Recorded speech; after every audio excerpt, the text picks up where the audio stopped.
Minute जी। हाँ, बहुत है। शुक्रिया दोस्तों। दरअसल हम लोगों को इस समय अपना अपना काम करते हुए होना चाहिए था। मुझे अपना थीसिस लिखना चाहिए था, आप लोगों को अपना अपना जॉब करना चाहिए था, लेकिन आप लोग इतने महत्वपूर्ण समय में यहाँ पर इकट्ठा हैं। इसका ये मतलब है कि आप समझ रहे हैं कि इतिहास के किस महत्वपूर्ण मोड़ पर आप लोग यहाँ पर हैं। और मैं ये कहूँगा कि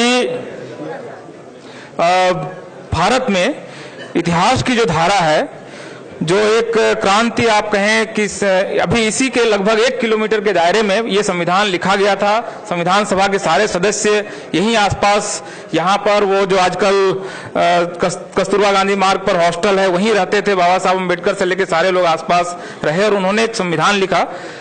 मैं बहुत गंभीरता से, बहुत संजीदगी से ये कहना चाहता हूं कि ये प्रतिक्रांति का दौर है, काउंटर रिवॉल्यूशन का दौर है। रोक सकते हैं तो रोक लीजिए, वरना हम लोग पेशवाई के दौर में वापस जाने की दिशा में बढ़ रहे हैं।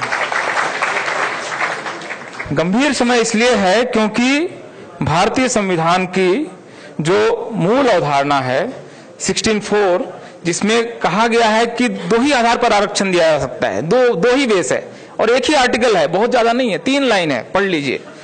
सीधा सीधा मामला, वो उसमें बैकवर्डनेस होनी चाहिए, एडिक्वेट रिप्रेजेंटेशन नहीं होना चाहिए, 2 ही कैटेगरी है। तीसरा कोई आप लोगों को पढ़ना चाहिए, मुझे लगता है 16(4) आर्टिकल 3 लाइन का आर्टिकल है।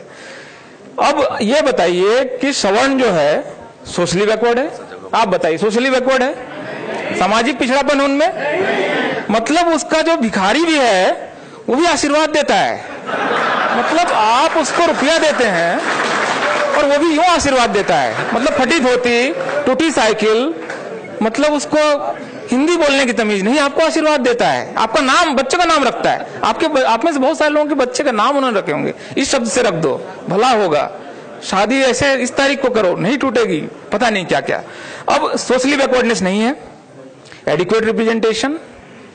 इस देश में सवर्ण अपनी आबादी से कम 4 गुना ज्यादा रिप्रेजेंटेड है। किसी ऑफिस में चले जाइए, यहाँ सारे ऑफिसेज हैं, सारे मिनिस्ट्रीज हैं, सारे मिनिस्ट्रीज का डाटा आरटीआई से निकला हुआ है। अपनी आबादी से कम 4 गुना रिप्रेजेंटेड है। दोनों शर्तों को पूरा नहीं करता है। आपने उनको आरक्षण दे दिया, किस आधार पे दे दिया, क्या है, क्या और कितनी हड़बड़ी। 6 तारीख को रात 11 बजे ड्राफ्ट लिखा जा रहा है, 7 बजे सुबह लोकसभा में वो 7 तारीख को वो पेश हो रहा है, 7 तारीख को पास किया जा रहा है, अगले दिन राज्यसभा में आ रहा है, राज्यसभा में पास हो रहा है, 12 तारीख होते होते राष्ट्रपति उसको अनुशंसा दे देते हैं, हो गया, लागू हो गया। मतलब आप कल्पना कीजिए, इतनी क्या बड़ी भाई, आप उसको सेलेक्ट कमेटी में नहीं भेज रहे हैं, आप उस पर बात नहीं करना चाहते हैं।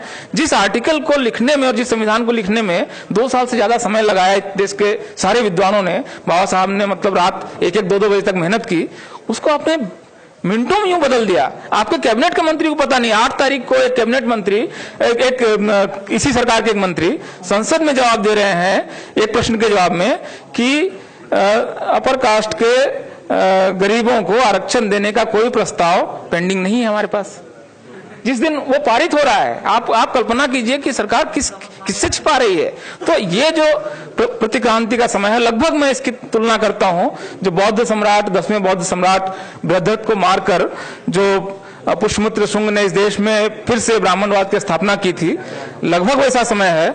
2015 में आपके तेजस्वी जी, अली अनवर साहब, आपके बिहार में जब वो कहते हैं मोहन भागवत कि हम इस संविधान को की समीक्षा करना चाहते हैं। कोशिश हुई थी पिछले बार भी, वाजपेयी जी के समय में उन्होंने संविधान समीक्षा आयोग बनाया था, उसकी रिपोर्ट आई थी, आप पढ़ के देखिए। मतलब ये संविधान से इनको बैर है, झगड़ा है, संविधान इनके मार्ग का सबसे बड़ा बाधक है। इसलिए मेरे ख्याल से संविधान ने हमें 70 साल में क्या दिया, नहीं दिया, इस पर बात हो सकती है, शायद इसको और शानदार कुछ देना चाहिए था। लेकिन यह संविधान इस देश में मनुवादियों के रास्ते का एक बहुत बड़ा रोड़ा है, जो एंटी कॉन्स्टिट्यूशनलिस्ट है उनके रास्ते का बहुत बड़ा रोड़ा है। हमें अपनी पूरी ताकत के साथ, पूरी संजीदगी के साथ इस समय संविधान के पक्ष में खड़ा होना है। इस समय किसी पार्टी के पक्ष में नहीं हूं, किसी विचारधारा का मामला नहीं है। इस समय लेफ्ट राइट छोड़ देते हैं, थोड़े समय के रोक देते हैं कि ये मूल निवासीवादी है, नहीं है, ये लेफ्ट है, ये राइट है, सेंटर है, छोड़ देते हैं। इस समय अगर आपकी आस्था इस देश के संविधान में है और आपको लगता है कि ये संविधान अगर है तो ये देश बचेगा, संविधान के बगैर तो ये देश नहीं था ना। आज से 100 साल पहले अगर ये देश आजाद हुआ होता तो ये नक्शा नहीं था, कुछ और होता, पता नहीं कितने टुकड़े में होता। तो इस समय इस देश को बचाने का प्रश्न है, इस संविधान को बचाने का प्रश्न है, और ये देश अगर इस रूप में नहीं बचता है तो पता नहीं क्या होने वाला है। आप कल्पना कीजिए, जिसकी बात सुप्रीम हाई कोर्ट के चीफ जस्टिस साहब कितनी गंभीरता से कह रहे हैं कि ये देश गृह युद्ध की तरफ बढ़ रहा है। जस्ट इमेजिन द सिनेरियो, मतलब आप कल्पना कीजिए उस देश की जिस समय इस देश का वंचित को ये लगेगा कि इस देश में ये जो संविधान है जिसको तोड़ मोड़ दिया गया और हमें फेल कर रहा है, कॉन्स्टिट्यूशन हमें हमारे जो महत्वाकांक्षाएं है उसको पूरा नहीं कर रहा है। मतलब आप कल्पना कीजिए उस देश की।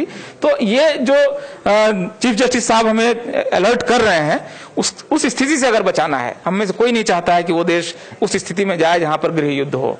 तो अगर इसको बचाना है तो देश इस समय गलत लोगों के हाथ में है, संविधान विरोधियों के हाथ में है। संविधान बचाने का प्रश्न है। मैं रोस्टर पर इसमें बात नहीं कर रहा हूं, इस पर बात हो चुकी है। अगर रोस्टर लागू होता है तो इस देश में SC ST OBC पढ़ाने नहीं जाएगा, फिर से गुरुकुल सिस्टम आएगा और एकलव्य का अंगूठा फिर से काटा जाएगा। अगर आपको अपने एकलव्य का अंगूठा बचाना है, और देखिए एक टीचर इस समय आएगा वो अगले 30 साल तक रहेगा, और आप जानते हैं इंपेरिकल डाटा है इसका कि अपर कास्ट का टीचर लोअर कास्ट के टीचर्स स्टूडेंट्स को इंटरव्यू और वाइवा में कम नंबर देता है। इस देश में RTI का डाटा है, आपको चाहिए तो मैं दे देता हूं, वो नहीं देते हैं नंबर पर्याप्त, वो अपमानित करते हैं। मेरे साथ के दो शेड्यूल कास्ट के बच्चे क्लास में घुसते थे तो टीचर कहता था 2 बैल आ गए। मतलब आप उसका ह्यूमिलिएशन सोचिए, मतलब वो बच्चा क्या पढ़ेगा, क्या सोचेगा। मतलब इस ह्यूमिलिएशन से हमारे बच्चे अगले 30 साल तक न गुजरे। अभी की नियुक्तियों का मामला है, और ये अगर इस समय भर दिया, जो कि भर देंगे अगले 2 महीने में, तो अगले 30 साल के लिए पूरी यूनिवर्सिटीज फिक्स हो जाएंगी। जिस तरह आज 49 सेंट्रल यूनिवर्सिटीज में शेड्यूल्ड कास्ट का एक वाइस चांसलर नहीं है, OBC का एक वाइस चांसलर नहीं है, ये सारी यूनिवर्सिटीज का क्लासरूम का स्ट्रक्चर बदल देंगे। और ये जो अब हम लोगों में से बहुत सारे लोगों को एक बीच के समय में एक विंडो था, संविधान लागू हुआ और आपको मंडल कमीशन आता है, इस विंडो में हम सारे लोग घुस गए हैं। अब ये रास्ता रोका जा रहा है, रोकना अब इसको मुझे मेरे ख्याल से पूरी ताकत के साथ, कुछ नहीं समझ में आ रहा है। अभी आपको लगता है कि तेजस्वी जी का भाषण मेन स्ट्रीम मीडिया नहीं दिखा रहा है, निकालिए अपना मोबाइल, रिकॉर्ड कीजिए भाषण, अपलोड कीजिए, 10 लाख लोगों तक आज आप अगले 1 घंटे में पहुंचा सकते हैं। क्यों नहीं करते हैं? कौन रोक सकता है इसको? आपके हाथ में टूल है। आप इन बातों को रखिए। और 31 तारीख को मुझे लगता है कि दिल्ली में एक बहुत बड़ा प्रदर्शन होने वाला है, मंडी हाउस से लेकर संसद मार्च तक, संसद भवन तक, उसमें शामिल होइए। और सीधा इस समय मेरे ख्याल से बहुत सारे इश्यूज जो अमलेश जी उठा रहे थे कि SP क्या करे, BSP क्या करे, मुझे लगता है उसको छोड़ना चाहिए। इस समय हम भारत के नागरिक के तौर पर संविधान की रक्षा के अपने पवित्र दायित्व को पूरा करें। मेरे ख्याल से ये एजेंडा है, यही हमारा एकेडमिक्स का एजेंडा है, यही हमारे पॉलिटिक्स का एजेंडा है। बहुत बहुत धन्यवाद दोस्तों, बाकी लोगों को सुनते हैं।